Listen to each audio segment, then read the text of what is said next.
Daniel Warren eased his truck down the curved driveway, his eyes sweeping across the calm, glassy lake that shimmered in the morning light. It was everything he and Elise had dreamed about.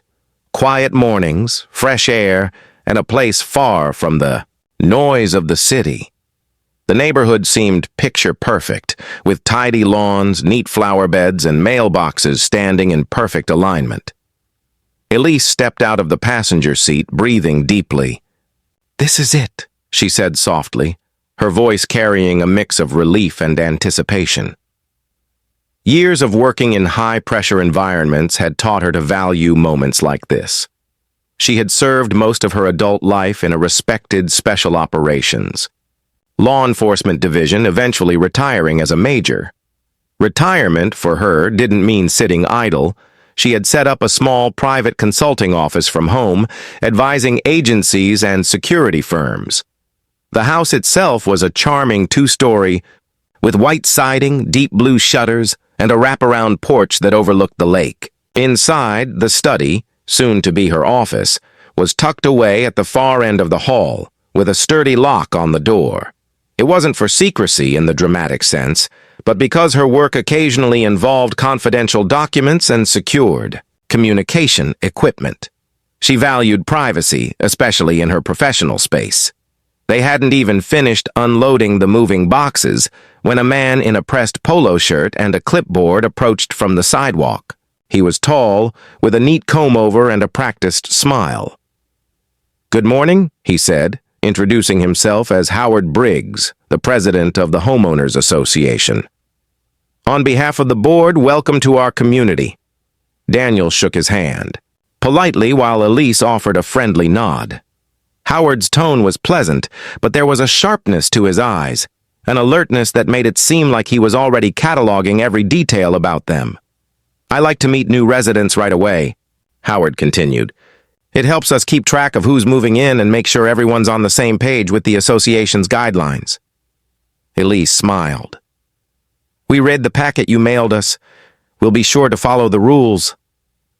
Howard's gaze drifted toward the side of the house, as though already imagining what might be hidden inside. "I understand you work from home, Mrs. Warren?" "Yes," she replied evenly.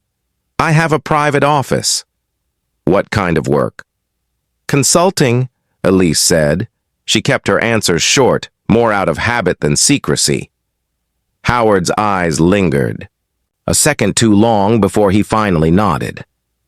"We like to ensure home businesses comply with our standards. Sometimes we do inspections just to make sure everything is in order." "I understand," Elise said, her tone still pleasant, but with an undertone that suggested the conversation was over. Howard glanced at his clipboard, scribbled something, and with a tight smile, excused himself. As the day went on, Daniel couldn't help but notice Howard passing their house several more times, walking briskly, his eyes shifting toward the front windows. Elise seemed unconcerned, but Daniel had been married to her long enough to recognize when she was quietly sizing someone up. That evening, as they unpacked the kitchen, Daniel said, "He's curious about you." "He's curious about control," Elise replied, setting down a plate. "It's fine. I've dealt with worse." The next morning, a welcome basket appeared on their porch. Inside was a handwritten note from Howard. "Looking forward to learning more about your work. Please keep your office accessible for possible review." Daniel frowned as he read it.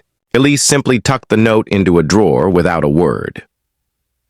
The lake shimmered again that morning, just as calm as the day before. But Daniel had the feeling that something was already stirring beneath the surface. The following week began quietly. Enough. Daniel mowed the lawn, Elise organized her office, and they both enjoyed long walks around the lake in the cool evenings. But even in the stillness, Daniel noticed a pattern. Howard's walks past their house had become more frequent. Sometimes he slowed down to glance at the porch. Other times he lingered near the mailbox as if reading something far longer than necessary. Elise noticed too, but she didn't comment at first. She had learned long ago that some situations were Better observed before reacting. On Tuesday morning, a neatly folded envelope appeared in their mailbox, stamped with the Homeowners Association's official seal. Inside was a formal letter written in crisp, polite language but carrying a certain weight. Dear Mr. and Mrs. Warren, it has come to our attention that a home office is being maintained at your property. Per Section 4B of the Association Guidelines, all home offices must be inspected to ensure they meet community standards.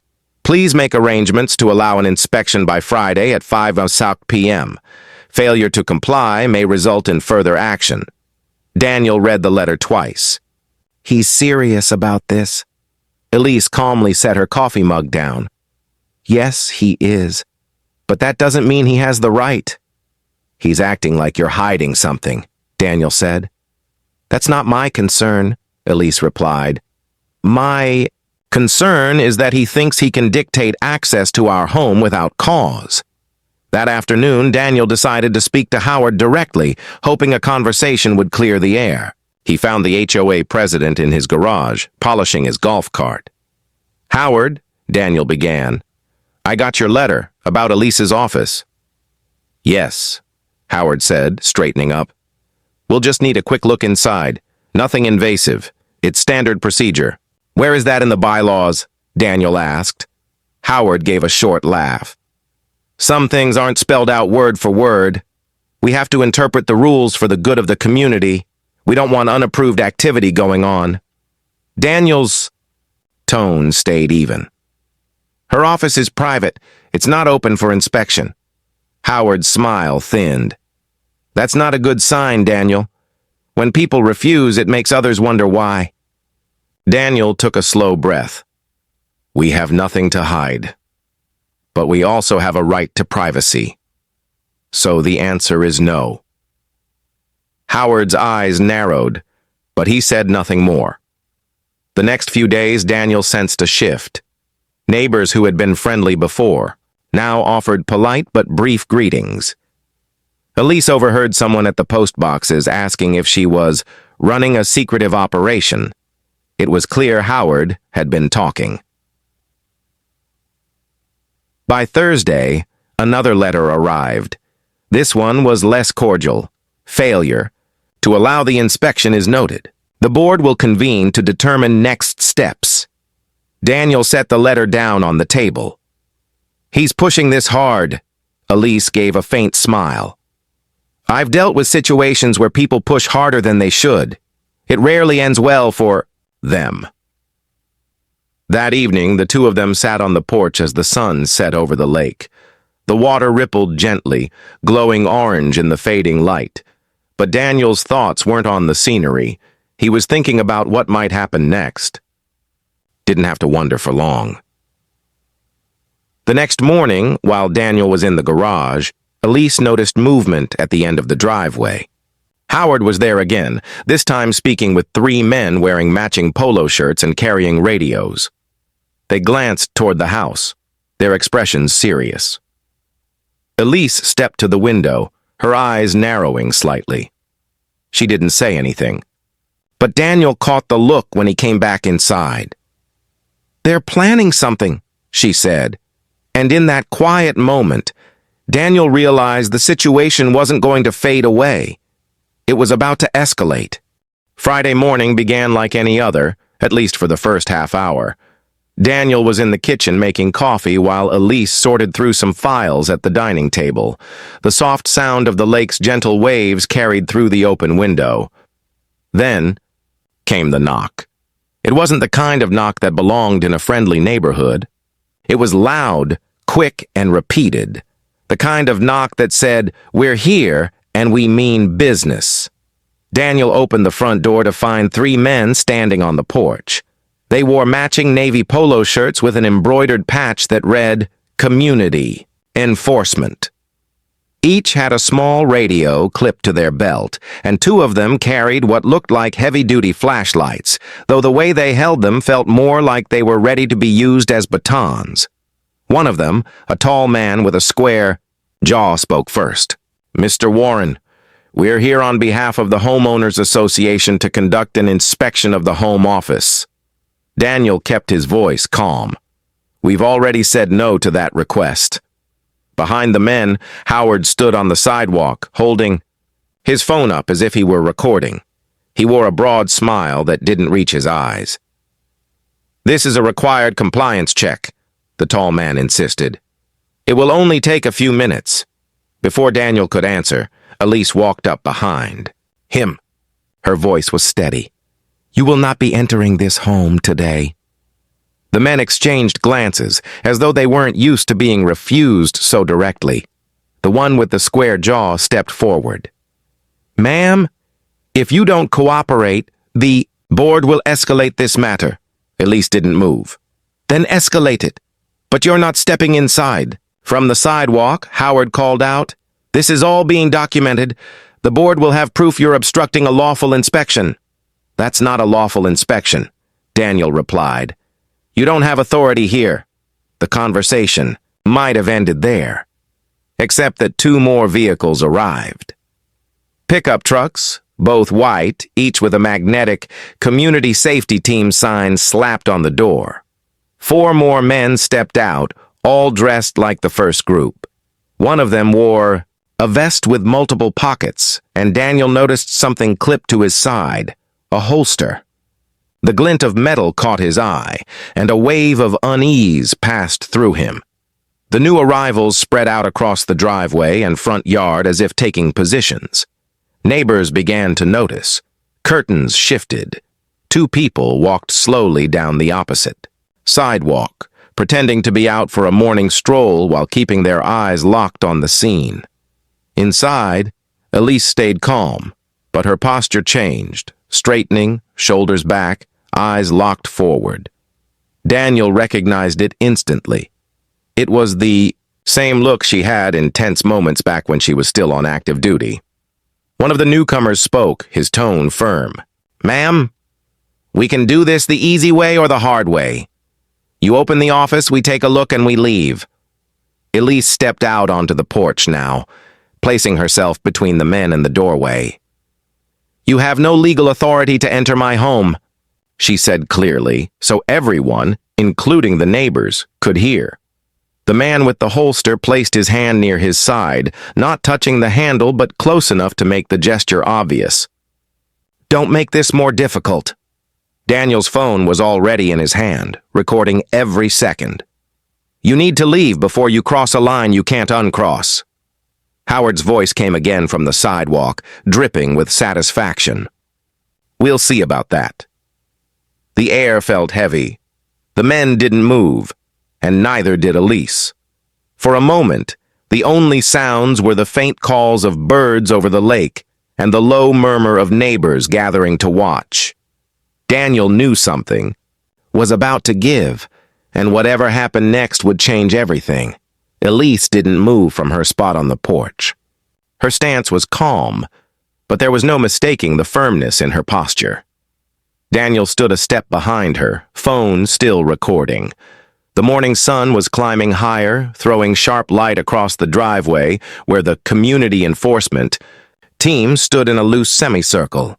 The man with the square jaw took a slow step forward. "We're not here to cause trouble, but if you keep blocking us, we'll have to treat this as a refusal to comply with community regulations." Elise's voice was even. "It is a refusal, and it will stay that way." The man glanced toward Howard, who was still filming from the sidewalk. "Mr. Briggs, you're the president. Should we proceed?" Howard gave a short nod as if granting permission. "Proceed as necessary. This needs to be documented for the record." Daniel felt a knot tighten in his stomach. The group's body language was shifting, less like friendly neighbors, more like a unit preparing to move. One of the newcomers adjusted his belt, the holster on his side still visible. The message was clear. They wanted control. The neighbors had gathered in greater numbers now. A woman across the street whispered something to the man beside her, eyes wide. Someone else was holding up a phone, recording just like Daniel. The man in the vest spoke, his voice louder now so the small crowd could hear. "Ma'am, this is your final warning. Open the office, and this ends." Elise didn't flinch. You're not entering my home, and you're making a mistake by staying here." The quiet confidence in her tone seemed to catch the man off guard, but he quickly masked it with a stern expression. "If you won't open it, we can call in more people." "You could," Elise replied, "but I think you've already called in more than you should have." Daniel noticed the slight change in her stance. Weight shifted, chin lifted just a fraction. He knew that look. It was the beginning of a shift in momentum. Howard tried again, his voice carrying from the sidewalk. "This is a simple matter, Mrs. Warren. If you have nothing to hide, there's no reason to refuse." Elise turned her head just enough to face him. "Privacy is not the same as hiding something. You have no grounds for this inspection, and you're overstepping the boundaries of your role." The man with the holster let his hand rest just a little closer to it. "We're not here to argue." Daniel's voice cut in, sharp enough to turn a few heads. "Then leave." No one moved. The air felt heavier with each passing second, the line between authority and intimidation blurring under the hot sun. Inside the house, the clock in the hallway ticked loudly in the otherwise still air. Outside, the crowd of onlookers had grown into a small audience. Some were watching with quiet concern, others with the kind of curiosity reserved for unfolding drama. The man with the square jaw took another step, testing the boundary. Daniel shifted forward, ready to block him if needed. Elise raised one hand slightly, not in surrender, but in a subtle signal for Daniel to hold back. Her eyes locked on the group in front of her, steady and unshaken. "This is my final statement. To you," she said clearly. "Leave now." There was a pause, just long enough for the sound of lake water lapping against the shore to drift into the silence. Howard lowered his phone slightly, brows furrowed as if confused by her unwavering tone. The men exchanged brief glances, unsure of the next move. Daniel could tell Elise was ready for whatever came next, and though the group in front of them didn't know it yet, the balance of power in this standoff was about to shift in a way they couldn't imagine. The air felt frozen, though the morning sun was bright overhead. The men in the driveway stood in an uneasy line, radio silent for the first time since they arrived. Howard adjusted his grip on his phone, clearly expecting Elise to give in. Instead, she took a slow step forward, down from the porch and onto the top step. Her movements were unhurried, almost deliberate, as if she were allowing every eye to follow her. "You've made your requests," Elise said calmly, "and I've refused. But I think it's time you understood who you're speaking to." Howard tilted his head, lips curling into a doubtful smile. "We know exactly who you are, Mrs. Warren. You're a homeowner in this community. That's all that matters here." Daniel almost smiled at the choice of words. "That's not all she is," he thought. Elise reached for the zipper of her light jacket and slowly pulled it down. She slipped the jacket off and folded it neatly over her arm. Beneath it, pinned to her shirt, was a polished insignia badge. Familiar to anyone who'd worked in law enforcement. Next to it was a small, discreet row of commendation bars, each one representing years of service, leadership, and specialized training. "My name is Major Elise Warren," she said evenly, projecting, her voice so the neighbors could hear as well. "Retired commander from a special operations division of state law enforcement. I served for over 2 decades. And in all that time, I never once allowed anyone to enter a space they had no legal right to be in. That will not change today." The man with the square jaw's expression shifted immediately. His stance eased back and his eyes darted toward the holstered sidearm on his colleague's hip, as if reconsidering everything about this situation. Howard's smile faltered. "That doesn't change the fact that it changes everything," Elise interrupted, her tone still calm but firm. "Because what you are doing right now could be considered unlawful entry if you step 1 foot past that threshold. And I assure you, I know exactly how to document and pursue that if necessary." The man in the vest with the holster took his hand away from his side, resting it awkwardly against his belt instead. "You've been given your answer," Elise continued, sweeping her gaze across the group. "You are not coming in. You have no warrant, no legal authority, and no jurisdiction in this matter. This is my home, my office, and my right to refuse." For a moment, no one spoke. Even the neighbors seemed to hold their breath. Then Elise took another step forward, standing fully at the edge of the porch, looking directly at Howard. "And one more thing. Every second of this interaction is being recorded from multiple angles. I suggest you think very carefully about what happens next, because your actions will be on file with local law enforcement before the day is over." Howard's jaw worked silently for a moment, but no words came. Daniel, still recording from the side, caught the small but visible shift among the enforcement team. Shoulders lowered, feet shuffled back. No one seemed willing to make the next move. The square-jawed man glanced at Howard as if to ask for a silent retreat order. Howard hesitated, then muttered something under his breath. Elise didn't smile, but her voice softened just slightly. "This is where you turn around and walk away."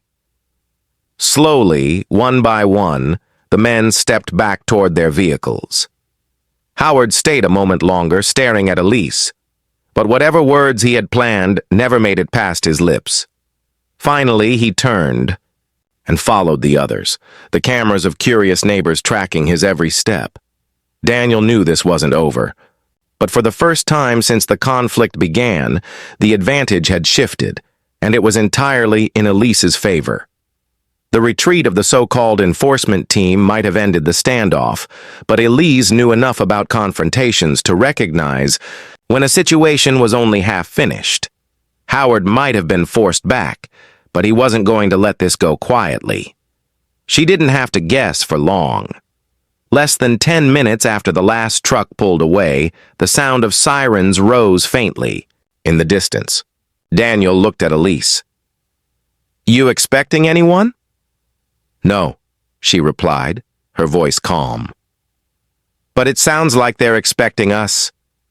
Two county sheriff's vehicles rounded the corner and pulled up along the curb in front of the Warrens' property. Their light bars flashed, but the sirens cut off as the cars rolled to a stop. Howard reappeared from somewhere down the street, striding quickly toward the deputies as if he'd summoned them himself. He gestured toward the house, speaking rapidly and pointing toward the front porch. The lead deputy, a tall man with a clean-shaven head and a measured walk, stepped forward. His eyes scanned the scene. The porch, Elise, Daniel, the cluster of neighbors still watching from a distance. "Elise Warren," he said, recognition clear in his tone. "Ma'am, I wasn't expecting to see you here." "Good morning, Lieutenant Harris," Elise said, her voice warm but steady. "It's been a while." The deputy's brow furrowed. "I assume there's more to this than what I just heard from Mr. Briggs." Elise gestured toward Daniel, who handed over his phone with the recording still playing. "This started as an unauthorized demand for entry into my home office. It escalated to a group of individuals standing on my property, some with equipment, belts and holsters. I refused them entry. Everything is documented." Harris glanced at the screen, watching a few moments of the footage before exhaling slowly. He turned to Howard. "Mr. Briggs, is this accurate?" Howard's tone shifted into defensiveness. "We have association rules. We were just trying to verify compliance." The deputy's eyes narrowed. "You can't enforce your association rules with armed individuals, Howard. And you certainly can't threaten entry into someone's home without legal authority." Howard's voice faltered. They weren't here to threaten." Harris gave a pointed look toward where one of the men had rested his hand near his holster earlier in the video. "You might want to rethink that description." The second deputy, a younger officer with a notepad, stepped closer to Elise. "Ma'am, do you want to file a formal statement?" "Yes," Elise replied, "and I'll be including every name involved in this morning's visit." Howard shifted, uncomfortably. This is unnecessary. It's entirely necessary, Harris interrupted, his voice firm. If you and your group were acting under the impression you could carry out a home inspection like this, you're mistaken. The law doesn't work that way. The murmurs from the small crowd of neighbors grew louder. Some were nodding, others whispering to each other. Harris turned back to Elise. We'll collect statements from everyone involved. And I'd like to get a copy of your full recording. Of course, Elise said. As the deputies moved to speak with several witnesses, Howard lingered at the edge of the driveway, his confident posture from earlier completely gone. The men from the enforcement team were nowhere to be seen, having quietly left the area before the deputies arrived. When the statements were done, Harris approached Elise once more. If you need anything further, call me directly, and, for what it's worth, you handled this exactly as you should have. Elise gave a short nod. Thank you, Lieutenant. I've had some practice. The deputies left a few minutes later, their vehicles disappearing around the curve of the lake road. Daniel stood beside Elise on the porch, watching the last of the neighbors drift back to their homes. Howard was the last to leave, his steps slow, his shoulders hunched just slightly. Elise knew this wasn't the end, but for now, the balance had shifted. The next move would be his, and she was ready for it. By the following morning, the entire neighborhood seemed to know what had happened. The events from the day before had been recorded from multiple angles. Daniel's phone, at least 3 different neighbor videos, and even Howard's own footage. It didn't take long for the clips to begin circulating in the community's private online group. The response was immediate. Some residents posted messages of support for Elise, praising her composure and the way she handled herself during the confrontation.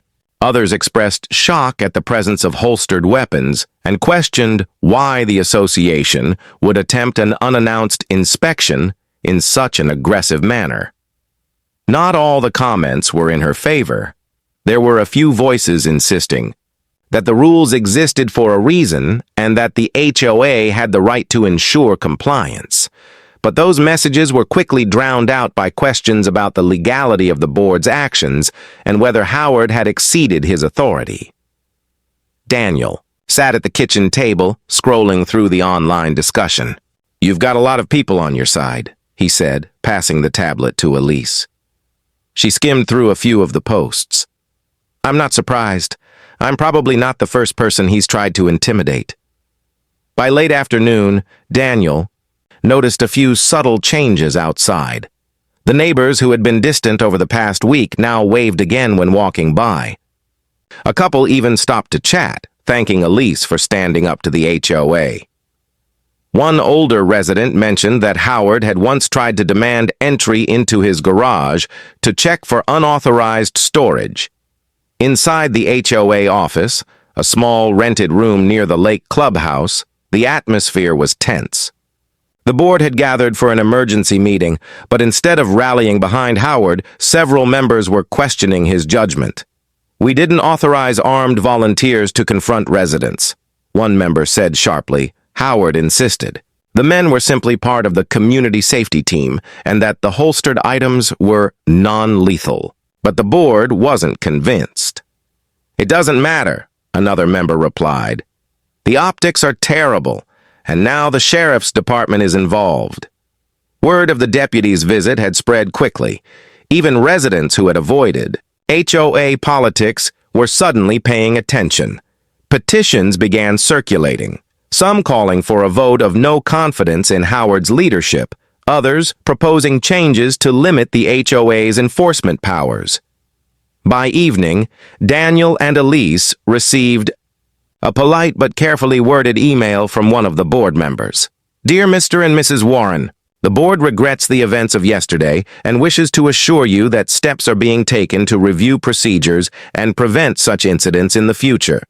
We appreciate your cooperation and understanding during this process. Daniel read the email twice. Cooperation? He said with a faint laugh. I guess refusing entry counts as cooperation now. Elise only smiled. It's the first sign they're worried. Later that night, as they sat on the porch watching the reflection of the moon on the lake, Daniel asked, "Do you think this will die down soon?" "No," Elise said honestly. "But the momentum has shifted. Howard's under pressure, and the more he pushes back, the more people will push against him. I've seen this before." Down the street, Howard's porch light flicked on. He stepped outside, glanced in their direction, then quickly went back inside.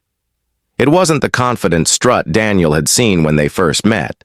It was the walk of a man who knew he was losing ground. The war wasn't over, but the first major battle was won. And this time, Elise wasn't just defending herself. She was defending the entire community from the overreach that had been quietly building for years. 2 days after the confrontation, Elise sat at her desk in the small home office that had started it all. Papers were neatly arranged in front of her, the sheriff's incident report, copies of her video recordings, and written statements from 3 neighbors who had witnessed the event. Daniel leaned in the doorway. "You're sending it all today?" "Yes," she replied, slipping the final page into a thick envelope. "Not just to the sheriff's office, but also to the county legal department. This needs to be on record in more than one place." Her plan was deliberate. By submitting everything formally, she ensured the incident wouldn't disappear quietly in some HOA filing cabinet. More importantly, it would give any future enforcement attempt a paper trail, a history of overreach tied directly to Howard's leadership. When she arrived at the county offices later that morning, she was greeted by Lieutenant Harris. "Mrs. Warren," he said with a nod, "looks like you've been busy." "I like things done properly," Elise replied, handing him the envelope. Harris took it, flipping through the first few pages. "This is thorough. You even got timestamps on all the videos." "I was trained to document everything," she said. Harris gave a faint smile. "You've got a reputation for precision. I'll make sure this gets the attention it deserves. Back." In the neighborhood, the ripple effects were growing. The online discussions hadn't died down. Instead, they had turned into organized action. Several residents had called for a special HOA meeting, citing urgent leadership concerns. Flyers appeared in mailboxes with the date and time. The meeting would be held in the lake clubhouse, open to all property owners. On the evening of the meeting, the clubhouse was packed. Folding chairs were pulled from storage to accommodate the crowd, and still, some residents stood in the back. The board sat at a long table in front, with Howard in the center. He tried to maintain his usual confident posture, but there was a stiffness to his movements. A board member cleared their throat. "We've received a formal petition signed by more than 50% of homeowners requesting a vote to remove the current president." Murmurs rippled through the room. Howard's eyes narrowed. "This is a reaction to misinformation. The association has rules to uphold." A voice from the back interrupted. "Rules don't give you the right to bring armed men to our homes." Others chimed in, recounting past incidents, unannounced inspections, unexplained fines, demands for access to private property. Each story added weight to the argument that Howard's leadership had gone too far. Finally, Elise stood. Her tone was calm, but carried easily across the room. "This isn't about one incident. It's about a pattern. Yesterday it was my home. Tomorrow it could be yours. Rules exist for order, not control.